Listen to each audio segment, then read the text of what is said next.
काम हम लोग का शांतिपूर्ण होना चाहिए। ठीक है, आप लोग जल्दी जल्दी हाथ बढ़ाइए डीवीसी के और उन लोग के आप लोग का सहयोग करें। বিশাল বাহিনী নিয়ে উচ্ছেদ অভিযানে ডিভিসি। সম্প্রতি দামোদর ভ্যালি কর্পোরেশনের অধীনস্থ দুর্গাপুর থার্মাল পাওয়ার স্টেশন সম্প্রসারণের কাজ শুরু হয়েছে।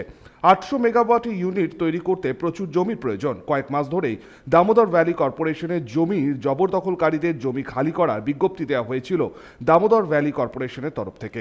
সেই নির্দেশ না মানায় এবার 37 নম্বর ওয়ার্ডের সুকান্তপল্লী খাটালপাড়ায় উচ্ছেদ অভিযানে নামল কর্তৃপক্ষ। মঙ্গলবার সকাল থেকে সিআইএসএফ বাহিনীকে সঙ্গে নিয়েই জেসিবি নিয়ে উচ্ছেদ অভিযান শুরু হয়। মোতায়েন ছিল আসানসোল দুর্গাপুর পুলিশ কমিশনারের বিশাল পুলিশ বাহিনী ও combat force. Durgapur thermal power স্টেশনের senior general manager civil Amit Kumar Modi বলেন, 2 মাস ধরে জমি খালি করার জন্য তারা প্রচার করছেন। দামোদর ভ্যালি কর্পোরেশনের জমি খালি করার বিজ্ঞপ্তিও দেওয়া হয়েছে, তাই জমি খালি না করায় আজ এই উচ্ছেদ অভিযান।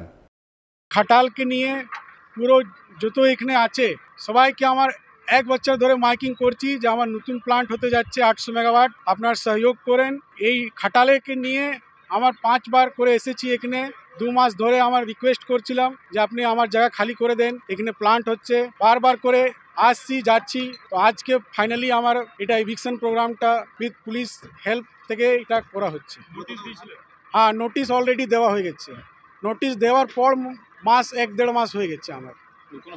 বাধা এখান থেকে না, লোকগুলো সহযোগই করছেন, আপনি দেখতে পাচ্ছেন লোকগুলো সহযোগ করছেন। লেকিন এইটাই বারবার করে বলা হচ্ছিল যে 2 মাস ধরে যে আপনি চলে যান।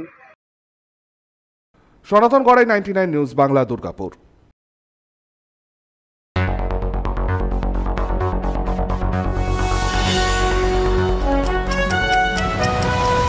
আপনারা দেখছেন 99 নিউজ বাংলা।